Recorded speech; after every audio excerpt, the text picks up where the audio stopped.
Yul Brynner, a name that conjures images of grandeur, mystery, and sheer talent.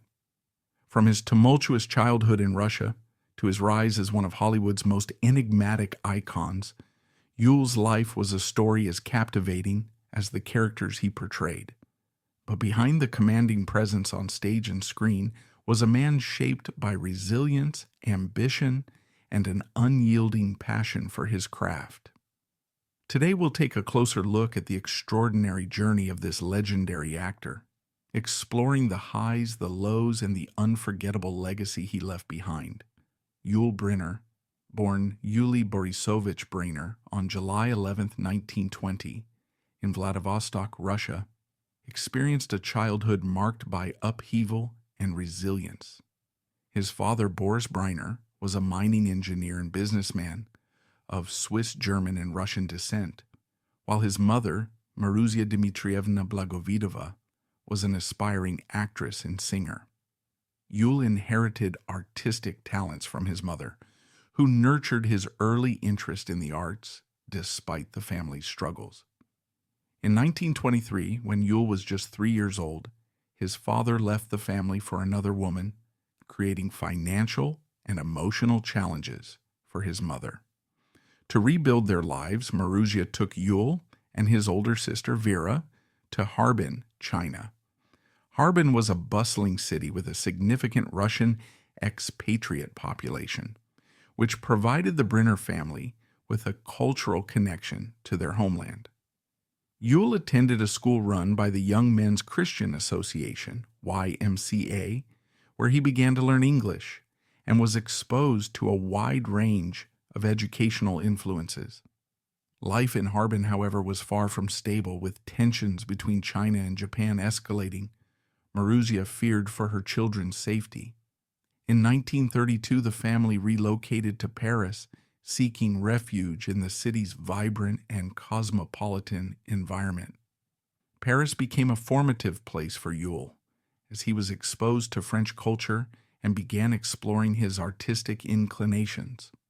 During his teenage years in Paris, Yul displayed an adventurous spirit and a knack for performance. He started playing the guitar in nightclubs to support his family financially. His musical talent and charisma made him a popular entertainer in Parisian circles. Yul also joined a French circus troupe where he performed as a trapeze artist. His work in the circus not only showcased his physical agility, but also demonstrated his courage and determination to excel in unconventional pursuits. Unfortunately, a severe back injury ended his dreams of a career in acrobatics, forcing him to reconsider his future.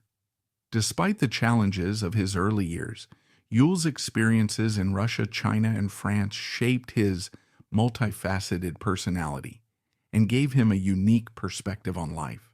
His fluency in multiple languages, including Russian, French, and English, and his exposure to diverse cultures would later play a pivotal role in his acting career, allowing him to embody complex and varied characters with authenticity and depth. Yul Brynner's family was as dynamic and unique as his life. Born to Boris Brynner and Maruzia Dmitrievna Blagovidova, Yul was introduced to a world of contrasts early on. His father, Boris, was a mining engineer and entrepreneur of Swiss, German, and Russian descent. Boris was known for his technical expertise and business acumen, which afforded the family a comfortable lifestyle in Vladivostok during Yul's early years. However, this stability was disrupted when Boris fell in love with another woman in 1923, leaving Maruzia to raise Yul and his older sister Vera on her own. Maruzia was a strong-willed and resourceful woman who had her own artistic aspirations as an actress and singer. Though she had to set aside her dreams to care for her children, her passion for the arts left a lasting impression on Yul. She fostered a love for music, performance, and storytelling in both her children, despite the hardships they faced. Yul's older sister, Vera Brynner, shared a close bond with him throughout their lives. She was instrumental in Yul's upbringing, often acting as a second parental figure during their tumultuous years of moving from Russia to China and later to France. Vera was known for her intelligence and grace, qualities that complemented Yul's fiery ambition. Their shared experiences, first in Harbin, China, where they attended a YMCA school, and later in Paris, where they faced the challenges of adapting to a new culture, created a bond that would endure throughout their lives. When the family moved to Harbin, Maruzia worked tirelessly to support her children, ensuring they received an education and exposure to the arts. This environment nurtured Yul's creative spirit and introduced him to the multicultural influences that would shape his future career. Harbin, a city with a vibrant Russian expatriate community, offered a semblance of familiarity, but the looming threat of conflict in the region forced Maruzia to uproot her family once again. Their relocation to Paris in 1932 marked a turning point. Despite financial struggles, Maruzia ensured that both Yul and Vera had opportunities to explore their talents. While Vera focused on her own pursuits, Yul began playing guitar in nightclubs to help support the family. His talent and charisma quickly gained attention, and his performances became a testament to the resilience and creativity fostered within the Brynner household. Yul Brynner's career was a remarkable journey through multiple facets of the entertainment world, showcasing his versatility and charisma. After moving to America in 1940, he began working as a French-speaking radio announcer for the U.S. Office of War Information, broadcasting to occupied France during World War II. This experience not only honed his communication skills, but also set the stage for his future in acting.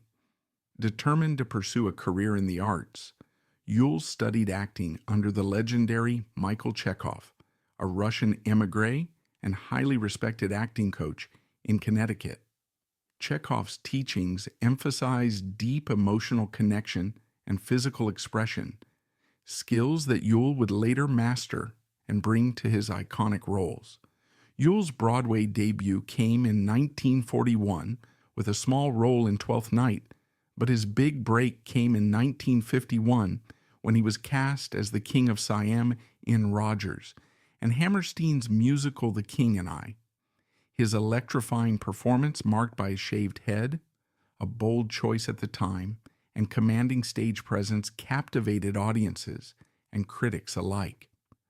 The role became synonymous with Yul Brynner, and his portrayal of the King remains one of the most iconic performances in Broadway history. He earned his first Tony Award for Best Actor in a musical, solidifying his place as a leading man. Yul's transition to film was seamless, and his Hollywood career took off in the mid-1950s. He reprised his role as the King in the film adaptation of The King and I, 1956, earning an Academy Award for Best Actor. That same year, he starred as Pharaoh Ramesses II in Cecil B. DeMille's epic The Ten Commandments, 1956, alongside Charlton Heston. The film's grandeur and Yul's commanding performance made it a box office sensation. Also in 1956, he co-starred with Ingrid Bergman in Anastasia, another critical and commercial success. These three films cemented Yul's reputation as a Hollywood powerhouse, with 1956 becoming a landmark year in his career. The late 1950s and 1960s saw Yul starring in a mix of hits and misses. He appeared in The Brothers Karamazov, 1958, The Buccaneer, 1958, and The Journey, 1959. While some of these films were critically acclaimed, others struggled at the box office. Nevertheless, Yul's performances were consistently praised for their intensity and depth. One of his most enduring roles came in The Magnificent Seven, 1960, the American remake of Akira Kurosawa's Seven Samurai. Although the film initially underperformed in the U.S., it became a massive hit internationally and is now considered a classic. Yul also explored television, both as an actor and a director. He appeared in anthology series like Studio One and Starlight Theater. However, his love for live performance drew him back to the stage, and he returned to The King and I multiple times. He performed in the musical during its 1977 to 1978 Broadway revival, a 1979 London production, a 1981 tour, and finally, a triumphant 1985 return to Broadway, earning his second Tony Award for the role. In the 1970s, Yul revitalized his film career with Westworld, 1973, where he played a menacing, malfunctioning robot gunslinger. The film became a cult classic, and his performance as the eerie, unrelenting villain was widely praised. He reprised the role in the sequel Future World, 1976. Despite a few career setbacks in the 1960s and 1970s, Yul's commitment to his craft remained steadfast. He took on diverse roles in films such as The Ultimate Warrior, 1975, and Death Rage, 1976, showcasing his range as an actor. Yul Brynner's career was not only defined by his remarkable talent, but also by the enigmatic persona he carefully crafted, often fueled by fabricated stories about his life. This self-mythologizing added an air of mystery that intrigued fans and media alike, setting him apart as one of Hollywood's most compelling figures. However, these embellishments were not without controversy and occasionally cast a shadow over his career. From the start, Yul showed a penchant for creating a larger-than-life narrative. He frequently claimed to have been born on Sakhalin Island, a remote and exotic locale, and described himself as being of Mongolian and Roma heritage. In truth, he was born in Vladivostok, Russia, to a Swiss-German-Russian father and a Russian mother. While these fabrications may seem trivial, they served a greater purpose in cultivating an exotic image that aligned perfectly with the regal and mysterious roles he often portrayed, such as the King of Siam in The King and I, and Pharaoh Ramesses II in The Ten Commandments. Yul's tales of his early life often blurred the lines between fact and fiction. He claimed to have worked as a circus trapeze artist, a gypsy musician, and even a spy, weaving an adventurous backstory that captured the imagination of those who followed his career. While it is true that he performed in nightclubs and briefly joined a circus in his youth, his stories were often exaggerated for dramatic effect. These embellishments helped maintain his allure, but occasionally led to skepticism from critics and colleagues. One of Yul's most persistent claims was his supposed connection to Russian royalty. While there is no evidence to support this, the narrative complemented his commanding on-screen presence and further established him as a figure of sophistication and mystery. This royal connection became especially relevant during his portrayal of aristocratic or regal characters, solidifying his public image as a man born to play kings and leaders. Yul's fabrications extended beyond his personal history to his professional life. He often exaggerated the significance of his contributions to various projects, including his behind-the-scenes roles in television and film. For instance, he claimed to have played a pivotal role in the success of certain productions, where his involvement was minimal. While these statements enhanced his public persona, they occasionally caused friction within the industry. Despite the controversies, Yul's myth-making was strategic. In an era when the media wielded enormous power over celebrity narratives, Yul took control of his story, turning his life into a performance as captivating as his roles on stage and screen. His ability to blur the lines between reality and fiction ensured that he remained an intriguing figure in Hollywood's golden age, even as some questioned the authenticity of his claims. Beyond his illustrious career, Yul Brynner's personal life was equally colorful and complex, marked by a series of passionate and eventful marriages. Each relationship reflected a different chapter of his storied life and intertwined with the mystique he carefully cultivated throughout his career. In 1944, Yul married Virginia Gilmore, a well-known actress at the time.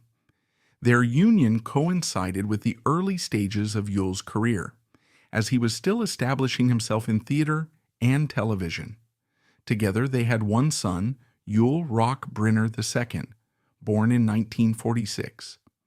Rock would later follow in his father's footsteps in his own way, becoming an environmental historian and author. However, Yul's relentless pursuit of his career often put a strain on their marriage, and the couple divorced in 1960. Despite the end of their relationship, Virginia played a significant role in Yul's early life, supporting him during the critical years of his rise to fame. Shortly after his divorce, Yul married Doris Kleiner, a Chilean model and photographer, in 1960. Their marriage brought a touch of glamour to Yul's personal life, and together they welcomed a daughter, Victoria Brynner, in 1962. Victoria would grow up to have a successful career in fashion and photography, carrying on her father's creative legacy. However, Yul's demanding schedule and the pressures of Hollywood again took their toll, and the marriage ended in divorce. Yul's third marriage was to Jacqueline de Coissé, a French socialite and widow of the publisher Robert de Coissé. The couple married in 1971, during a period when Yul was actively returning to the stage and grappling with the challenges of sustaining his film career. Jacqueline's refined European sensibilities complemented Yul's cultivated image as a worldly and sophisticated artist. During their marriage, Yul adopted two Vietnamese children, Mia and Melody Brynner, reflecting his humanitarian instincts during a time of global awareness about the Vietnam War. While their marriage eventually ended, Jacqueline remained an important figure in his life. In 1983, Yul married Kathy Lee, a dancer of Malaysian descent who was significantly younger than him. Their marriage came during the twilight of Yul's career, as he was battling the effects of years of smoking and a diagnosis of lung cancer. Despite the challenges, Kathy stood by his side, providing unwavering support through his illness and final years. Their bond was one of deep companionship, marking a peaceful conclusion to Yul's often tumultuous romantic life.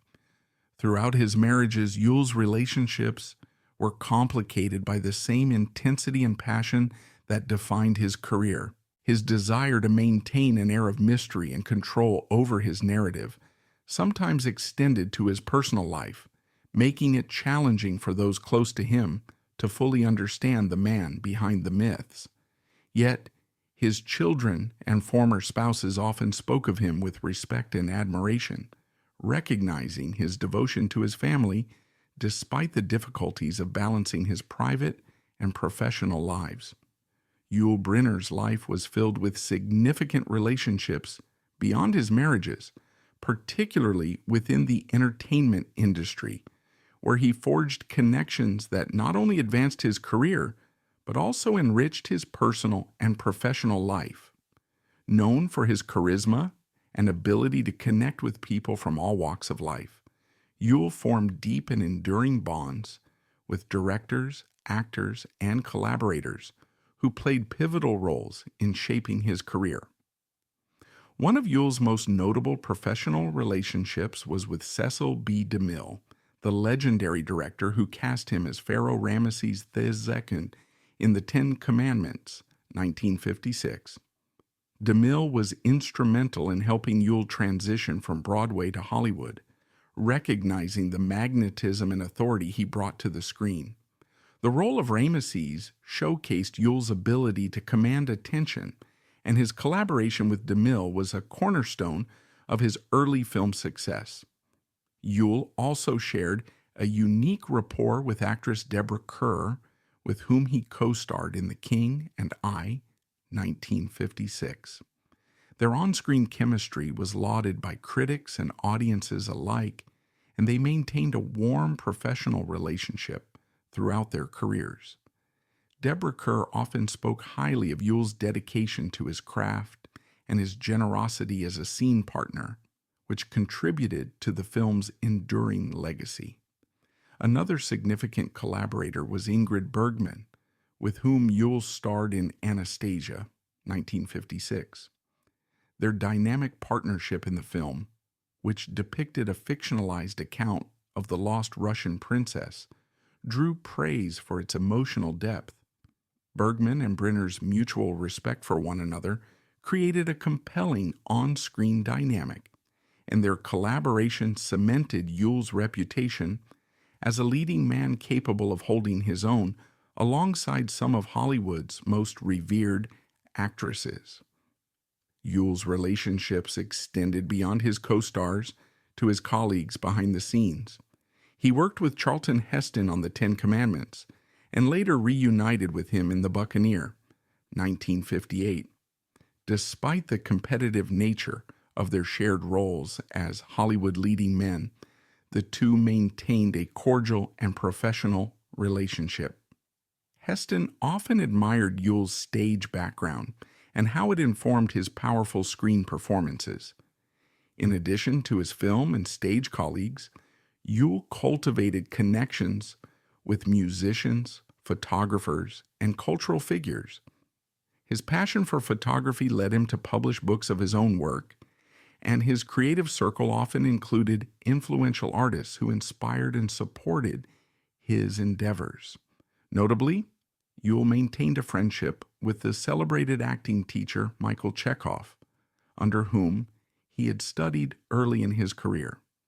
Chekhov's mentorship profoundly influenced Yul's approach to acting, and their bond remained a source of inspiration throughout Yul's life. Outside of the entertainment industry, Yul was known for his humanitarian efforts, particularly during the Vietnam War era. His decision to adopt 2 Vietnamese children reflected his broader commitment to global issues and fostering understanding across cultures. This humanitarian spirit brought him into contact with diplomats, activists, and other socially conscious figures, further broadening his network of meaningful relationships. Yul Brynner's life came to a poignant end on October 10, 1985, when he passed away from lung cancer at the age of 65. His death marked the conclusion of a life lived in the spotlight, filled with remarkable achievements and a legacy that transcended the stage and screen. However, his final years were overshadowed by the devastating impact of smoking, a habit he had started at the age of 12 and one that ultimately claimed his life. Yul was a heavy smoker for much of his life, often seen with a cigarette in hand during the interviews, on film sets, and even behind the scenes. Despite the glamour that Hollywood once associated with smoking, its health consequences became tragically apparent for Yul. In 1971, recognizing the toll it was taking on his health, he quit smoking. Unfortunately, decades of damage had already been done. In 1983, Yul was diagnosed with lung cancer. He faced the diagnosis with the same determination and intensity that had defined his career. Though his health began to decline, Yul continued performing, embarking on a farewell tour of The King and I. This final run was a testament to his resilience and dedication to his craft, as he delivered powerful performances despite his illness. His iconic portrayal of the king remained as commanding as ever, a fitting tribute to a role that had become synonymous with his name. In the final months of his life, Yul Brynner took on a new role, not as an actor, but as an advocate. Fully aware of the damage smoking had inflicted on his health, he made it his mission to warn others about its dangers. Determined to leave a meaningful message, Yul recorded a heartfelt anti-smoking advertisement before his passing. The commercial aired after his death and featured Yul addressing viewers with his trademark charisma and sincerity. In his unmistakable voice, he delivered a direct and unforgettable appeal. Now that I'm gone, I tell you, don't smoke. Whatever you do, just don't smoke.